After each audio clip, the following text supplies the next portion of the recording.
여러분 한번 상상해 보세요. 혼자 있는 어느 날 갑자기 가슴이 조여오고 숨이 턱 막히기 시작합니다. 순간 체한 건가? 좀 쉬면 괜찮겠지라는 생각이 스쳐 지나갑니다. 하지만 그게 심장마비의 시작이었다면 어떨까요? 그때 당신 곁엔 아무도 없다면 어떡하시겠습니까? 지금 이 순간에도 전국에서 수많은 어르신들이 이처럼 혼자일 때 갑작스레 심장마비를 겪고 있습니다. 그리고 안타깝게도 단 10초 안에 어떤 행동을 하느냐에 따라 그 생명이 갈리기도 합니다. 안녕하세요. 45년간 아주대 심장내과 전문의로 근무하다 퇴직해 지금은 건강정보를 전파하고 있는 김태성입니다. 45년간 심장내과 전문의로 수많은 환자들을 지켜봐온 제게 가장 마음 아팠던 순간은 제대로만 대처했더라면 살 수 있었던 생명을 눈앞에서 잃을 때였습니다. 심장마비는 영화처럼 갑자기 쓰러지는 일만 있는 게 아닙니다. 생각보다 조용히 그리고 서서히 다가오며 분명한 신호를 보내고 있습니다. 그 신호를 알아차릴 수 있느냐 없느냐, 그 차이가 생사를 가르기도 합니다. 오늘 이 영상에서는 그런 신호를 어떻게 알아차리는지, 그리고 혼자 있을 때 반드시 기억해야 할 7가지 생존 행동법을 차근차근 알려드리겠습니다. 꼭 기억해 주세요. 오늘 알려드리는 이 정보는 여러분 자신뿐만 아니라 가족의 생명도 지킬 수 있는 내용입니다. 부모님, 배우자 혹은 혼자 사시는 형제 자매가 가슴이 답답하다는 말을 할 때 오늘 이 영상을 기억하는 사람이 옆에 있었다면 살 수 있었던 경우를 저는 45년 진료 현장에서 정말 수도 없이 보았습니다. 특히 영상 중반에 소개해드릴 이 행동 하나는 많은 분들이 놓치지만 단 몇 초의 행동 하나로 생존율이 23%나 올라간다는 연구 결과가 있을 만큼 꼭 기억해야 할 지침입니다. 절대 그냥 넘기지 마시고 영상 중반 이후에는 더욱 집중해서 함께 해주세요. 많은 분들이 심장마비의 신호를 그저 가벼운 소화불량이나 피로감으로 오해하십니다. 가장 무서운 것은 심장마비가 전혀 다른 얼굴로 마치 가면을 쓰고 우리에게 찾아온다는 점입니다. 왜 그럴까요? 우리 몸의 심장과 위장은 미주신경이라는 하나의 큰 신경줄기로 연결되어 있습니다. 그래서 심장에 문제가 생기면 마치 위장에 문제가 생긴 것처럼 뇌가 착각을 일으키기 쉽습니다. 그래서 속이 더부룩하거나 메쓱거리거나 갑자기 체한 듯한 느낌이 드는 것이지요. 특히 고령이시거나 당뇨가 있는 분들은 전형적인 가슴 통증 없이 이렇게 애매한 위장 증상만 나타나는 경우가 정말 많습니다. 이 증상이 체한 거 아니었다면 어땠을까? 이 질문 하나가 생사를 가를 수 있습니다. 그렇다면 우리가 절대 놓치지 말아야 할 심장이 보내는 진짜 경고, 신호, 대표적인 전조 증상 5가지를 꼭 기억해 두셔야 합니다. 제가 실제 겪었던 환자분들의 이야기를 바탕으로 아주 쉽게 설명해 드리겠습니다. 첫 번째는 역시 가슴 통증입니다. 그런데 이 통증이 우리가 생각하는 것과 조금 다릅니다. 그냥 바늘로 콕콕 찌르는 듯한 통증이 아닙니다. 환자분들의 표현을 빌리자면 마치 코끼리가 가슴 위에 올라앉은 것처럼 묵직하게 짓누르는 느낌, 또는 가슴을 빨래 짜듯이 쥐어짜는 듯한 느낌이라고 하십니다. 어떤 분은 가슴에 뜨거운 고춧가루를 확 뿌린 것처럼 화끈거리고 싸한 느낌이 든다고도 하셨습니다. 중요한 것은 이 통증이 5분 이상, 길게는 20분 넘게 지속된다는 점입니다. 잠시 아팠다가 괜찮아지는 통증과는 격이 다릅니다. 두 번째는 방사통, 즉 통증이 다른 곳으로 뻗어나가는 증상입니다. 심장에서 시작된 통증이 마치 나무 뿌리가 뻗어나가듯 왼쪽 어깨나 왼쪽 팔 안쪽으로 퍼져나갑니다. 제가 진료했던 한 목수 어르신은 공사장에서 갑자기 왼쪽 턱이 빠질 것처럼 아프고 이가 시려서 치과에 가야 하나 고민하셨다고 합니다. 하지만 그것이 바로 심장이 보내는 구조 신호였습니다. 통증은 턱뿐만 아니라 목을 조르는 느낌, 혹은 등 중앙이 결리는 듯한 느낌으로도 나타날 수 있습니다. 몸의 왼편에 나타나는 설명할 수 없는 통증을 절대 무시해서는 안 됩니다. 세 번째는 갑작스러운 호흡 곤란입니다. 평소에는 잘 오르던 집 앞 언덕인데 그날따라 계단 몇 개만 올라도 숨이 턱까지 차오르고 마치 물에 빠진 사람처럼 숨쉬기가 힘들어지는 경험입니다. 한 가정주부 구독자님께서는 장을 보고 집에 돌아와 소파에 앉았는데 갑자기 숨을 어떻게 쉬어야 할지 모를 정도로 답답하고 공기가 부족한 느낌을 받으셨다고 합니다. 이는 심장의 펌프 기능이 급격히 떨어지면서 폐에 물이 차는 아주 위급한 신호일 수 있습니다. 네 번째는 식은땀입니다. 덥지도 않고 힘든 일을 한 것도 아닌데 갑자기 온몸이 축축해질 정도로 식은땀이 흐르는 증상입니다. 특히 이마나 등줄기를 타고 흐르는 차가운 느낌의 땀입니다. 우리 몸이 극한의 위기 상황에 처했을 때 교감신경이 극도로 활성화되면서 나타나는 현상입니다. 한밤중에 자다가 이불이 흠뻑 젖을 정도로 식은 땀을 흘리며 깬다면 이것은 단순한 악몽이 아닐 수 있습니다. 마지막 다섯 번째는 극심한 어지럼증과 메스꺼림입니다. 앞서 말씀드린 위장 증상과 비슷하지만 세상이 빙빙 도는 듯한 어지럼증이 함께 나타납니다. 속이 울렁거려 토할 것 같은 느낌이 들고 실제로 구토를 하기도 합니다. 눈앞이 캄캄해지면서 잠시 의식을 잃을 것 같은 아찔한 느낌이 동반된다면 이는 뇌로 가는 혈액 공급이 원활하지 않다는 강력한 증거이므로 즉시 대처해야 합니다. 자, 그럼 이런 5가지 증상 중 하나라도 느껴졌을 때 우리의 생명을 구하는 7단계 생존 행동법을 시작하겠습니다. 지금부터는 제가 하는 말을 그냥 듣지만 마시고 머릿속으로 실제 상황처럼 그려보면서 따라오셔야 합니다. 첫 번째 단계, 그 자리에서 하던 모든 것을 즉시 멈추고 벽이나 소파에 등을 기대십시오. 만약 길을 걷고 있었다면 그 자리에 주저앉아도 좋습니다. 운전 중이라면 비상등을 켜고 최대한 빨리 갓길에 차를 세워야 합니다.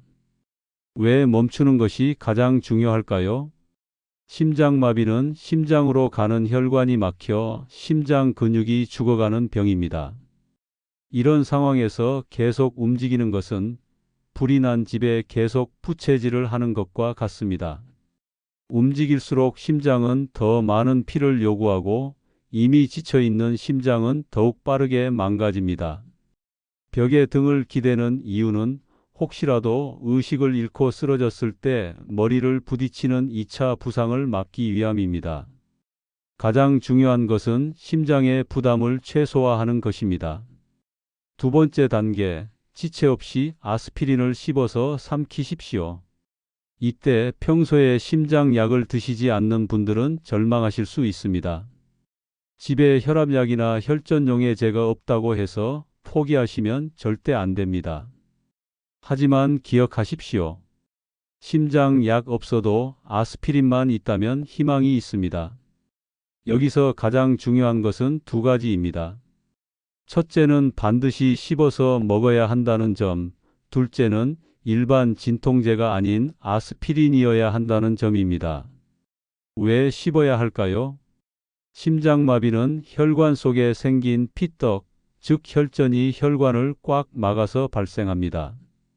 아스피린은 이 피떡이 더 커지는 것을 막아주는 역할을 합니다. 약을 물로 삼키면 위장에서 녹아 흡수되기까지 20분 이상 걸릴 수 있습니다.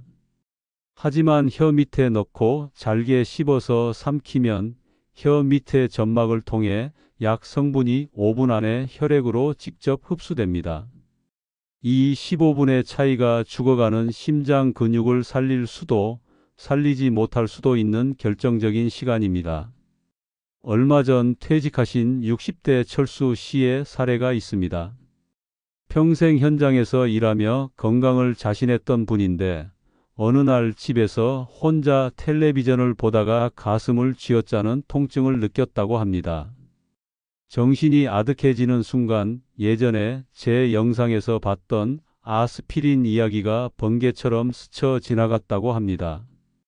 비틀거리며 약통으로 가보니 마침 두통약으로 사두었던 아스피린이 있었습니다. 설명서도 볼 경황 없이 하나를 꺼내 입에 넣고 와드득 씹어 삼켰습니다. 그 행동이 혈전이 더 커지는 것을 막아주었고 구급대원이 도착했을 때 심장에 가해진 손상을 최소화할 수 있었습니다. 의사가 말하길 그때 씹어먹은 아스피린 한 알이 아니었다면 결과가 좋지 않았을 거라고 했습니다. 용량은 어린이용 아스피린 100mg짜리 2알 혹은 약국에서 쉽게 구하는 일반 아스피린 300에서 500mg짜리 한 알이면 충분합니다. 다만 아스피린에 알레르기가 있거나 위장 출혈 같은 출혈성 질환을 앓고 계신 분은 복용하시면 안 됩니다. 하지만 그런 경우가 아니라면 아스피린 한 알은 위급 상황에서 1만 원짜리 비상약보다 훨씬 더 귀한 생명약이 될 수 있습니다. 세 번째 단계는 즉시 119에 신고하는 것입니다. 너무나 당연한 이야기 같지만 이때 대부분의 사람들이 당황해서 실수를 합니다. 그냥 살려주세요, 아파요 라고만 외치면 안 됩니다. 구급대원이 정확한 상황을 파악하고 최적의 준비를 하고 올 수 있도록 침착하게 핵심 정보를 전달해야 합니다. 전화가 연결되면 이렇게 말씀하십시오. 저는 지금 혼자 있고 가슴이 아픕니다. 심장마비가 의심됩니다. 정확한 주소는 어디입니다. 그리고 가장 중요한 것, 말을 마친 뒤에 전화를 끊지 말고 반드시 스피커폰으로 전화내 옆에 내려놓으십시오. 혹시라도 여러분이 의식을 잃더라도 전화 너머의 상담 요원이 계속해서 상황을 파악하고 여러분에게 말을 걸어 의식을 유지하도록 도울 수 있습니다. 네 번째 단계, 119와 통화가 끝났거나 스피커폰으로 켜둔 상태에서 할 수 있다면 현관문으로 기어가 잠금 장치를 풀어 두십시오. 이것은 여러분의 생존율을 높이는 결정적인 행동입니다. 상상해 보십시오. 구급대원이 사이렌을 울리며 아파트 입구까지 10분 만에 도착했습니다. 하지만 현관문이 굳게 잠겨 있다면 어떻게 될까요? 문을 부수거나 다른 경로를 찾느라 5분을 허비한다면 그 5분 동안 여러분의 심장 근육은 계속 죽어갑니다. 문을 활짝 열어둘 필요는 없습니다. 그저 비밀번호 잠금 장치를 해제해 두거나 문고리에 잠금쇠만 풀어두는 것만으로도 충분합니다. 구급대원이 망설임 없이 집으로 들어와 여러분에게 응급처치를 시작할 수 있도록 생명의 길을 미리 열어두는 것입니다. 자, 여기까지가 골든타임 확보를 위한 가장 기본적인 4단계였습니다. 멈추고, 씹고, 신고하고, 열어두는 것. 이 네 가지만 기억하셔도 생존 확률은 극적으로 올라갑니다. 이제부터는 병원에서도 잘 알려주지 않는, 하지만 경험 많은 의사들이나 응급구조사들은 아는 생존율을 한 단계 더 끌어올리는 나머지 세 가지 행동입니다. 다섯 번째 단계, 문을 열어두고 돌아와서 가장 편안한 자세로 비스듬히 누우십시오. 완전히 등을 대고 벌러덩 눕는 자세는 좋지 않습니다. 왜냐하면 그렇게 누우면 횡격막이 올라가 폐와 심장을 압박해서 호흡이 더 힘들어질 수 있기 때문입니다. 반대로 꼿꼿이 앉아 있는 것도 몸의 긴장도를 높여 심장에 부담을 줍니다. 가장 이상적인 자세는 상체를 45도 정도 비스듬히 세운 자세입니다. 소파에 쿠션이나 이불을 두세 개 등 뒤에 겹쳐서 기대거나 침대 머리맡에 기대는 것이 가장 좋습니다.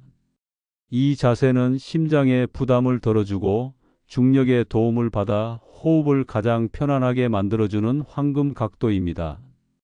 여섯 번째 단계는 가장 가까운 가족이나 지인에게 문자를 보내는 것입니다. 왜 전화가 아니라 문자일까요? 위급한 상황에서 전화를 걸면 상대방의 목소리를 듣는 순간 감정이 북받쳐 울음이 터지거나 흥분해서 제대로 말을 하지 못하는 경우가 많습니다. 불필요한 감정 소모와 말하는 행위 자체가 심장에 부담을 줍니다. 또한 숨이 가쁜 상황에서는 긴 통화가 불가능합니다. 그래서 미리 간단한 내용의 문자를 작성해 두거나 위급 상황에 이 내용으로 보내야겠다고 머릿속에 담아두는 것이 좋습니다. 내용은 간결해야 합니다. 나 지금 가슴 아파서 119 불렀어. 집으로 와줘. 현관문 열어놨어. 딱 이 세 문장이면 충분합니다. 이 문자는 여러분의 현재 상황, 필요한 조치, 그리고 구급대원을 위한 정보까지 모두 담고 있습니다. 이 문자 한 통이 여러분의 곁을 지켜줄 보호자를 가장 빨리 부르는 방법입니다. 이제 마지막 7번째 단계입니다. 구급대원을 기다리는 동안 극심한 공포와 불안을 다스리는 4대 6 호흡법을 시행하는 것입니다. 가슴 통증이 시작되면 우리 몸은 극도의 공포에 휩싸입니다. 그러면 자기도 모르게 숨을 매우 가쁘고 얕게 쉬게 됩니다. 이런 과호흡은 혈관을 수축시키고 심장 박동을 더 불규칙하게 만들어 상황을 악화시킵니다. 이때 의식적으로 호흡을 조절해 몸과 마음을 안정시켜야 합니다. 방법은 간단합니다. 코로 4초 동안 천천히 배가 볼록해지는 것을 느끼며 숨을 깊게 들이마십니다.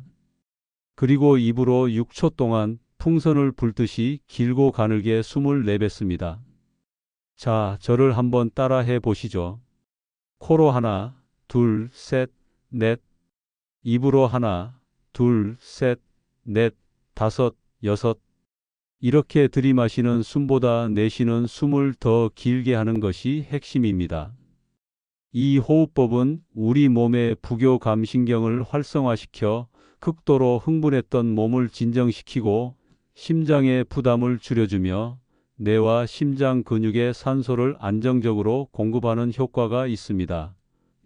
구급대원이 올 때까지 이 호흡을 반복하며 나는 살 수 있다, 괜찮다 라고 스스로에게 계속 되뇌십시오. 이 긍정적인 마음가짐이 생명의 끈을 놓지 않게 하는 마지막 힘이 될 것입니다. 이렇게 7단계 생존법을 실천하며 구급대원을 기다리는 것이 우리가 할 수 있는 최선입니다. 그런데 이쯤에서 제가 강조했던 아스피린에 대해 걱정하시는 분들이 분명 계실 겁니다. 아마 이렇게 질문하실 겁니다. 선생님, 제가 평소에 위장이 안 좋아서 소화제나 위장약을 달고 사는데 그런 제가 아스피린을 먹어도 정말 괜찮을까요? 속이 쓰리고 아플까봐 덜컥 겁이 납니다. 네, 충분히 이해가 가는 걱정이고 아주 중요한 질문입니다.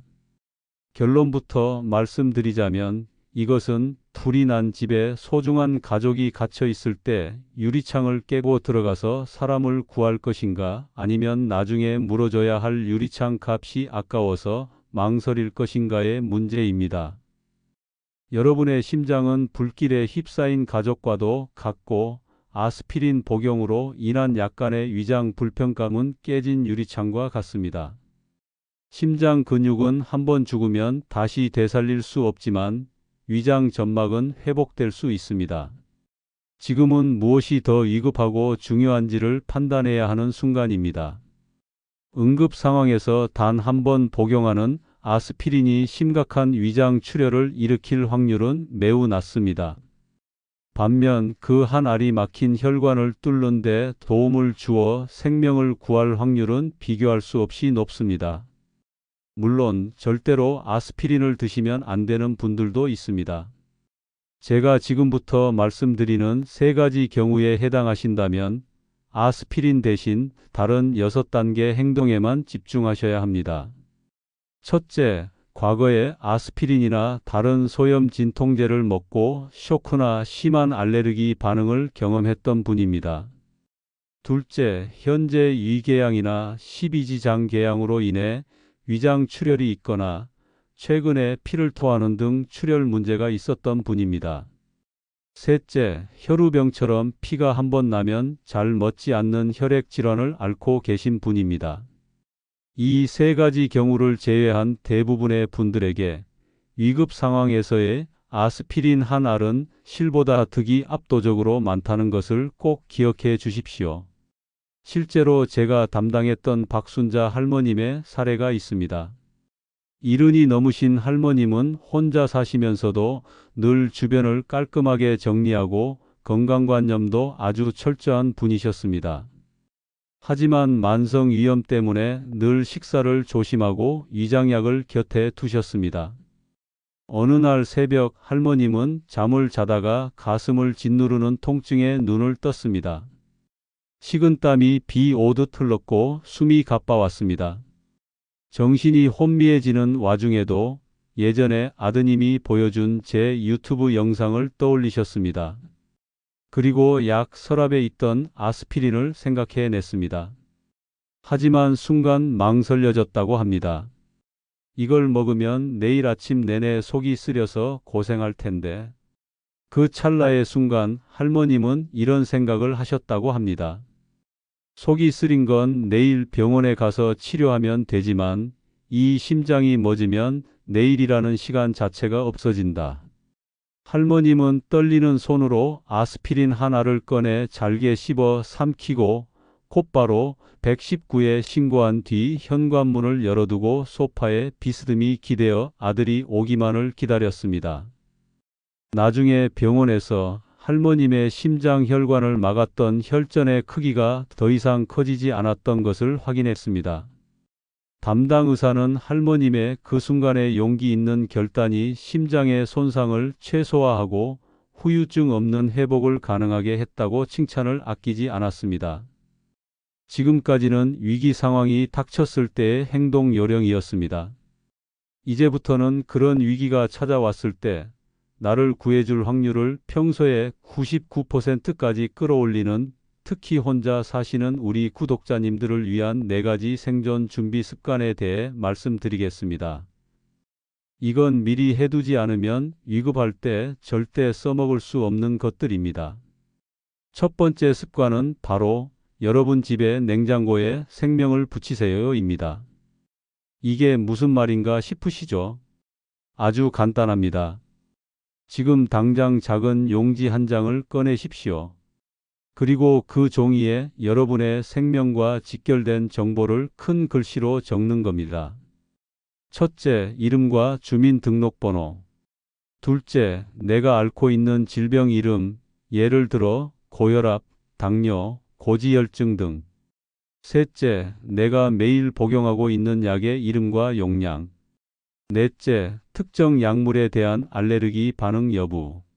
마지막으로 가장 빨리 연락이 닿아야 하는 자녀나 가족의 이름과 전화번호. 이렇게 적은 종이를 냉장고 문에 자석으로 딱 붙여두는 겁니다. 왜 하필 냉장고일까요?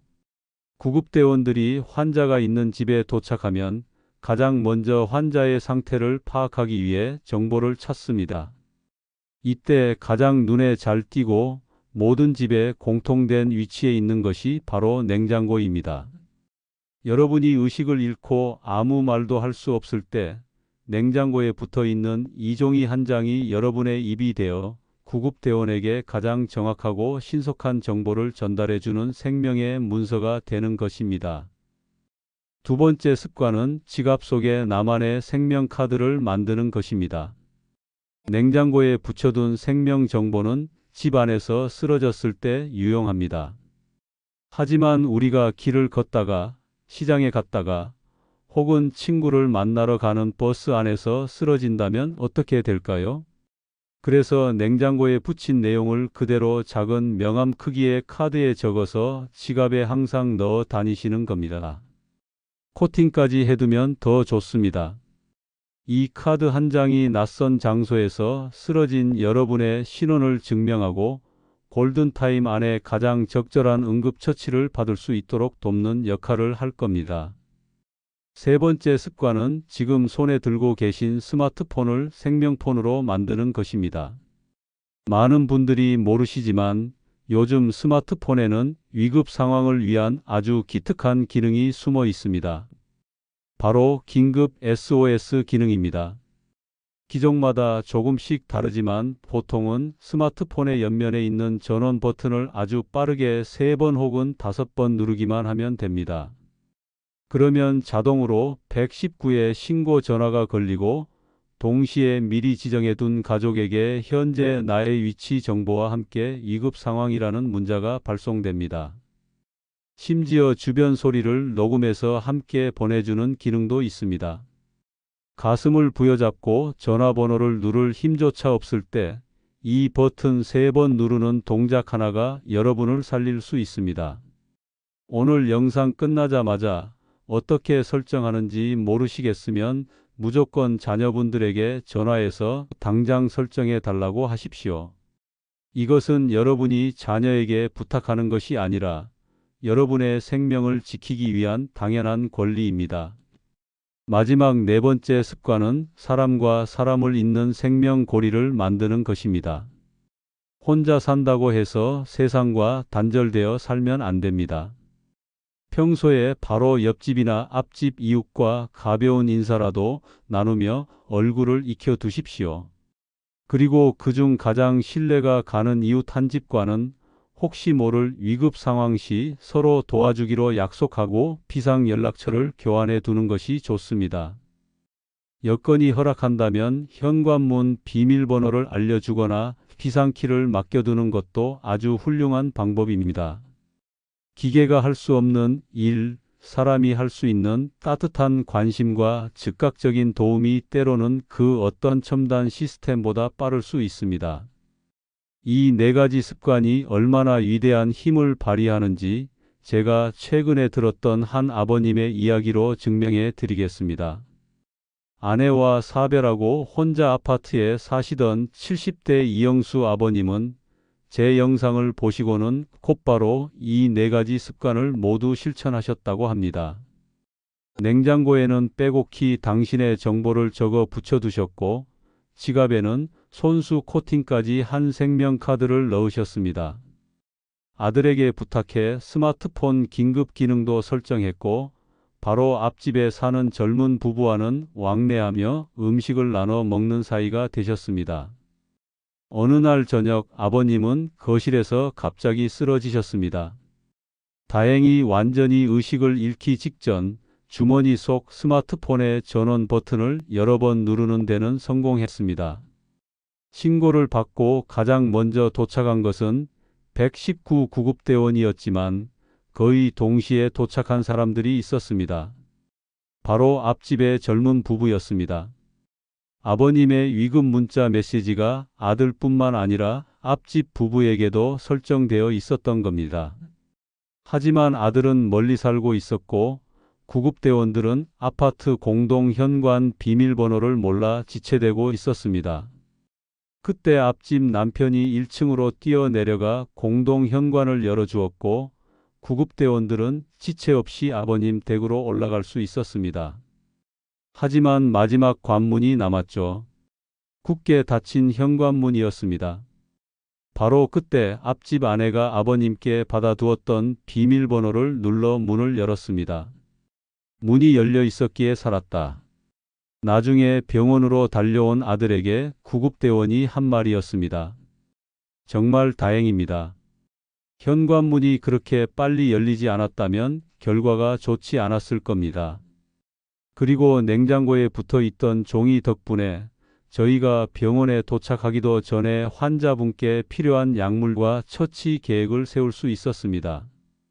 아버님께서 평소에 준비해 두신 것들이 당신의 생명을 구한 겁니다. 우리 구독자님들의 머릿속에 그리고 가슴속에 오늘 내용이 완벽하게 새겨질 수 있도록 제가 마지막으로 한 번 더 알기 쉽게 정리해 드리겠습니다. 지금 이 화면을 사진으로 찍어 두시거나 종이에 꼭 적어서 냉장고에 붙여 두십시오. 먼저 심장이 보내는 전조 증상 5가지입니다. 코끼리가 밟는 듯한 가슴 통증, 왼쪽 어깨와 턱으로 뻗치는 방사통, 갑작스러운 호흡 곤란, 이유 없는 식은땀, 그리고 체한 듯한 메스꺼림과 어지럼증입니다. 다음으로 이런 증상이 나타났을 때 즉시 실천해야 할 생존 행동 7단계입니다. 1단계 하던 것을 멈추고 기대기. 2단계 아스피린 씹어 먹기. 3단계 119에 정확히 신고하기. 4단계 구급대원을 위해 현관문 열어두기. 5단계 상체를 45도로 비스듬히 눕기.